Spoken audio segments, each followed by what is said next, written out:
ഇതെനിക്ക് exam start ചെയ്യുന്ന ദിവസത്തെ ഒരു വീഡിയോ ആണ് കേട്ടോ. പുലർച്ചെ 2 മണിക്കാണ് കേട്ടോ ഞാൻ ഈ വീഡിയോ എടുക്കുന്നത്. പിള്ളേരൊന്നും എണീറ്റിട്ടില്ല, പുറത്തൊക്കെ നല്ല ഇരുട്ടാണ്.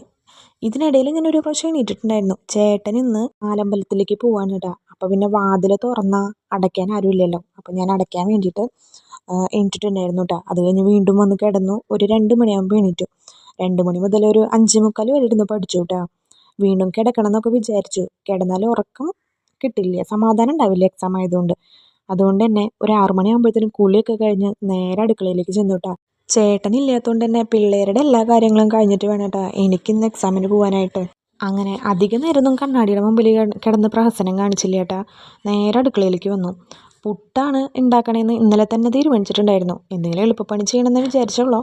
പിന്നെ പഴമുള്ളതുകൊണ്ട് പുട്ടുണ്ടാക്കാമെന്ന് വിചാരിച്ചു കേട്ടോ. അങ്ങനെ പുട്ടിനുള്ള പൊടിയൊക്കെ കുഴച്ചു, തേങ്ങയൊക്കെ ചിരകി വെച്ചിട്ട് അതിനിടയിൽ ഞാനൊരു കപ്പ് ചായ കുടിച്ചു. നേരത്തെ എണീറ്റതല്ല, ഇതെനിക്ക് ശീലമില്ലാത്തതാണ്.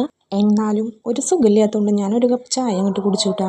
അതൊക്കെ കഴിഞ്ഞ് പിള്ളേരനൊക്കെ എണിപ്പിച്ച് വിട്ടു. പുട്ടായതുകൊണ്ട് തന്നെ അത് അടുപ്പിൽ വെച്ചിട്ട് പോയിട്ടുണ്ടെങ്കിൽ ബാക്കിയുള്ള പണികളും ചെയ്യാമല്ലോ.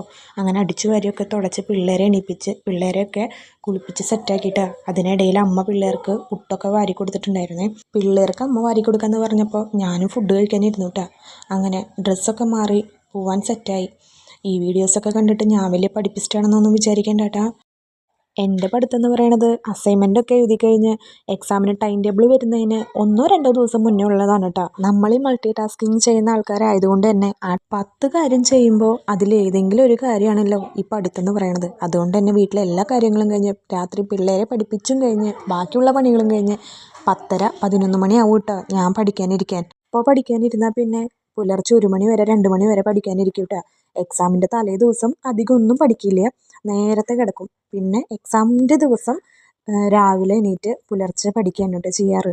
പുതിയതൊന്നുമല്ല, പഴയ കാര്യങ്ങളൊക്കെ റിവിഷൻ ചെയ്യും. ഡൗട്ടുള്ള ഭാഗങ്ങളൊക്കെ ഒന്ന് വായിച്ചു നോക്കും. അങ്ങനെ പിള്ളേരേനൊക്കെ അച്ഛൻ്റെ അമ്മേനെ ഏൽപ്പിച്ചിട്ട് ഞാൻ നേരെ കോളേജിലേക്ക് വന്നു കേട്ടോ. വരുമ്പോൾ നല്ല വെയിലായിരുന്നു. കുറച്ച് നേരം കഴിഞ്ഞപ്പോൾ നല്ല മഴ പെയ്തു കേട്ടോ. അതിനിടയിൽ ഞാൻ ID പ്രൂഫ് എടുക്കാൻ മറന്നിട്ടുണ്ടായിരുന്നു. 4th sem exam time table വന്നതേ ഭയങ്കര ടെൻഷനാണ് കേട്ടോ. അതിനിടയിൽ ചേട്ടൻ വീട്ടിലും ഇല്ലാത്തതിൻ്റെ ടെൻഷൻ നന്നായിട്ടുണ്ടായിരുന്നു. കോളേജ് അടുത്തായതുകൊണ്ടും വീട്ടിൽ അനിയൻ ഉണ്ടായിരുന്നതുകൊണ്ടും എനിക്ക് ID പ്രൂഫ് കിട്ടിയിട്ടാ. അങ്ങനെ അതും വാങ്ങി നേരെ എക്സാം ഹാളിലേക്ക് പോയിട്ടാ എക്സാമൊക്കെ എഴുതി. ചേട്ടനെ കുറച്ച് നേരം കാത്തിരുന്നു. ഫോൺ ചെയ്തപ്പോൾ പറഞ്ഞ ആൾ അതിരപ്പള്ളിയിലേക്ക് പോയിരിക്കുകയാണെന്ന്. നട്ടുച്ച വെയിലത്ത് ഞാൻ ഒറ്റയ്ക്ക് നടന്നു വന്നു ഗൈസ്. ഞാൻ വരുമ്പോൾ വീട്ടിലെ രണ്ടാൾക്ക് ഇതാണ് കേട്ടോ പണി. അപ്പം